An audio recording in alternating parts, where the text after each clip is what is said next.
¿Qué es la desencarnación colectiva? ¿Cuál es su relación con el periodo de transición planetaria? ¿Y cuáles son las consecuencias espirituales de la guerra?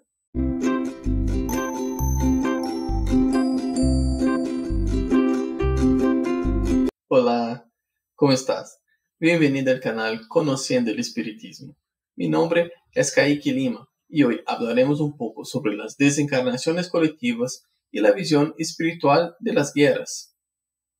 Antes de comenzar el tema de hoy, quiero disculparme por haber cambiado el cronograma y por estar publicando este video y no el video anunciado la semana pasada sobre la fecha límite de Chico Xavier. El video ya está listo y programado aquí en el canal debido a los eventos entre Israel y el grupo Hamas de Palestina. Decidí hacer y publicar este video hoy. Quiero expresar mi solidaridad con todas las familias afectadas por esta guerra, de la que no somos felices por ser testigos. Y para crear el guión de este video, utilicé como base el Libro de los Espíritus de Allan Kardec y el libro Cartas y Crónicas del Espíritu de Humberto de Campos, psicografiado por Chico Xavier. Bueno, ¿y qué es la desencarnación colectiva? Cierto, la desencarnación colectiva es cuando más de una persona desencarna al mismo tiempo y siempre está relacionada con las grandes tragedias. Puede ser un accidente de tránsito, de avión, ataques terroristas o desastres naturales, tales como terremotos, huracanes, tsunamis y la pandemia del COVID-19. Y también se les conoce como flagelos destruidores. La verdad es que, a pesar de que las condiciones sean dolorosas para todos los involucrados, para el espiritismo, esos acontecimientos que conducen a la desencarnación masiva sirven para que los individuos evolucionen más rápidamente, como aclara Allan Kardec en la pregunta 737 del Libro de los Espíritus, donde Kardec hace la siguiente pregunta: ¿con qué fin daña Dios a la humanidad por medio de flagelos destruidores? Que la espiritualidad responde: para que progrese más rápido. ¿No hemos dicho ya que la destrucción es una necesidad para la regeneración moral de los espíritus, los cuales en cada nueva existencia suben un peldaño en la escalera de la perfección? Estas subversiones, sin embargo, son a menudo necesarias para que el advenimiento de un mejor orden de cosas pueda ser más rápido y que en pocos años se pueda realizar lo que habría requerido muchos siglos. Listo, pero ¿cómo sería esta evolución? Bueno, con las guerras, las personas están naturalmente más dispuestas a ayudar a los demás, buscando una manera de ser útiles y reduciendo el dolor del prójimo. Esos sentimientos de compasión, caridad y amor al prójimo son fundamentales para el desarrollo espiritual de la humanidad y para mejorar la energía del planeta mientras se prepara para la transición. La desencarnación colectiva puede ocurrir con grupos de espíritus que tienen deudas similares traídas de encarnaciones anteriores, es decir, tiene que ver con cuestiones kármicas. Sin embargo, la experiencia no puede reducirse a un castigo.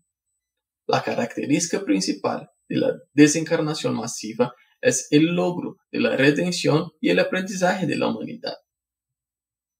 En el libro Cartas y Crónicas del Espíritu de Humberto de Campos, psicografiado por Chico Xavier, Humberto nos cuenta un ejemplo de desencarnación colectiva que tuvo lugar en el año de 177, que era una época en que el emperador Marco Aurelio trataba a los cristianos con el mayor rigor, ordenando que se impusieran las leyes más severas con la muerte.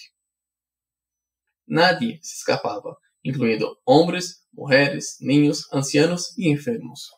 Una noche, cuando se anunció la llegada de Lúcio Galo, que era un famoso soldado de guerra, para el día siguiente, quiso que el circo ofreciera una escena diferente. Durante toda la noche salieron en busca de mujeres y niños cristianos. Los encarcelaron y después de exhibirlos en público, prendieron fuego a toda la zona y les echaron los caballos. Fueron asesinados, quemados y pisoteados por animales.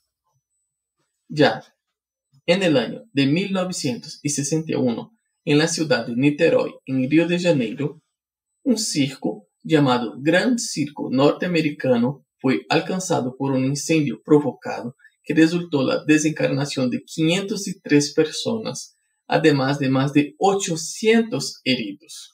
Humberto de Campos nos informa que este caso es un ejemplo de desencarnación colectiva por afinidad de deudas pasadas. Según él, los desencarnados en la catástrofe fueron responsables de la muerte de cerca de 1000 niños y mujeres cristianos en el circo de Galia, en la región de Francia, en la época del Imperio Romano.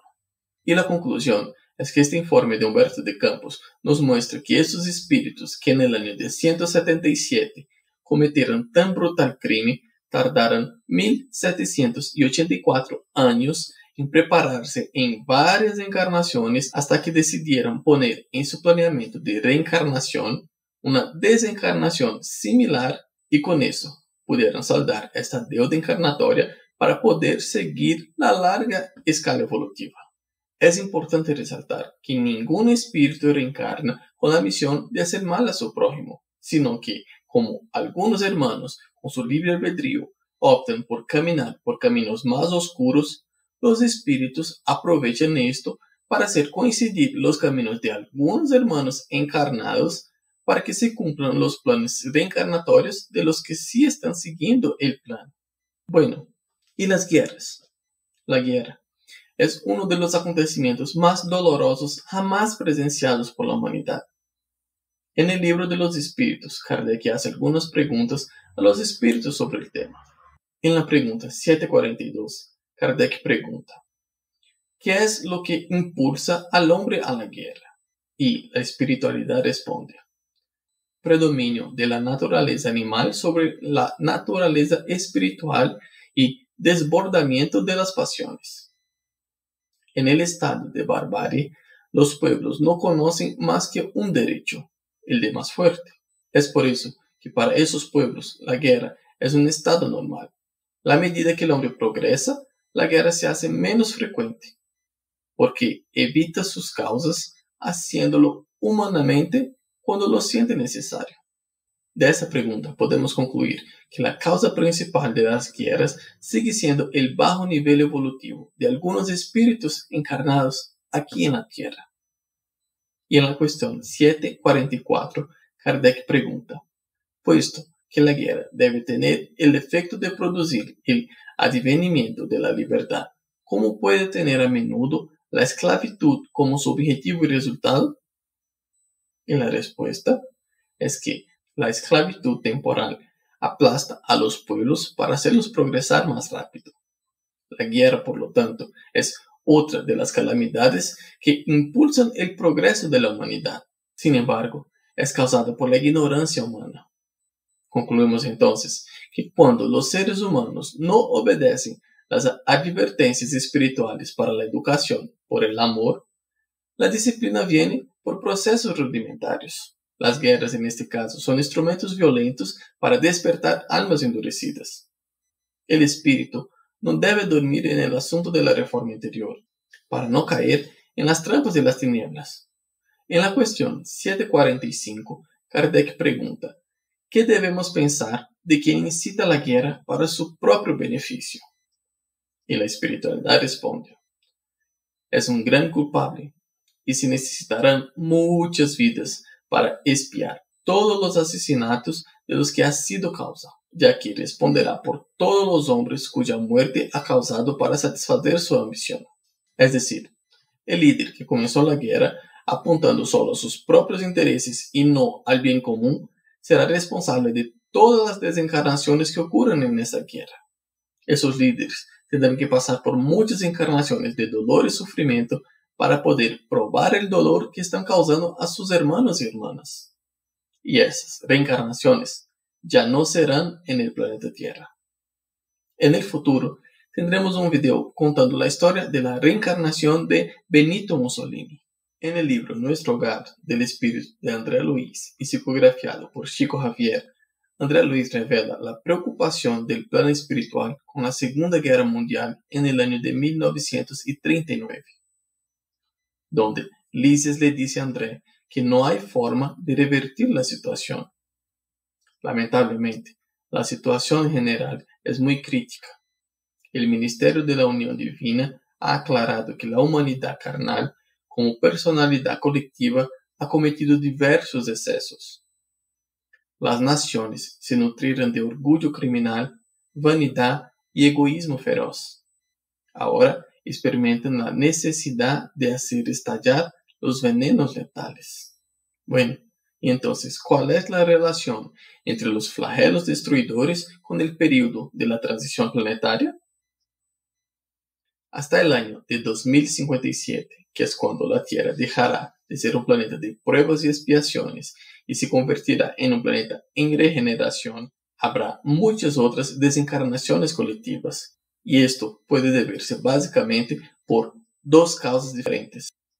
La primera de ellas es porque muchos hermanos que han llegado al final de su planeamiento de la encarnación y no estaban siguiendo esta fase de transición planetaria, ahora van a ser preparados para un nuevo exilio planetario.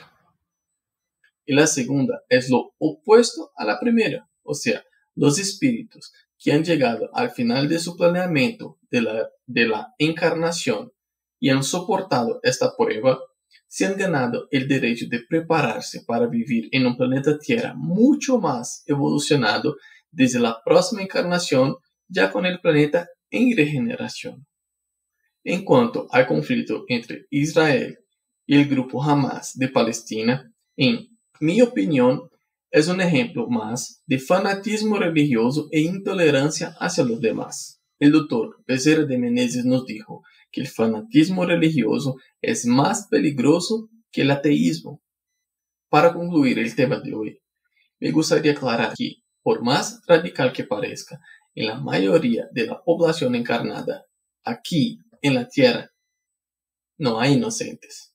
Si no son por faltas cometidas en esta encarnación, son por faltas de vidas pasadas. Todo lo que sucede en nuestra vida tiene un porqué y siempre debemos tratar de sacar algo positivo incluso de las pruebas más duras por las que estamos pasando, porque son formas de redención de deudas pasadas. Sé que hay situaciones que nos sacuden mucho y nos desestabilizan, pero si tienes ganas de llorar, llora. Si quieres gritar, grita.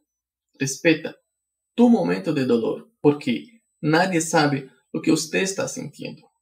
Pero lo que te pido es que nunca te rindas, porque como todo en la vida, este momento también pasará y debes seguir tu camino. Y en nuestro próximo video vamos a seguir hablando de la transición planetaria y vamos a hablar un poco sobre la fecha límite de Chico Javier. Quiero agradecerte por quedar conmigo hasta el final de este video. Les pido que dejen su like, dejen su comentario y compartan el video, porque así estarán ayudando a difundir la doctrina espírita y llevando una palabra amiga a más corazones necesitados.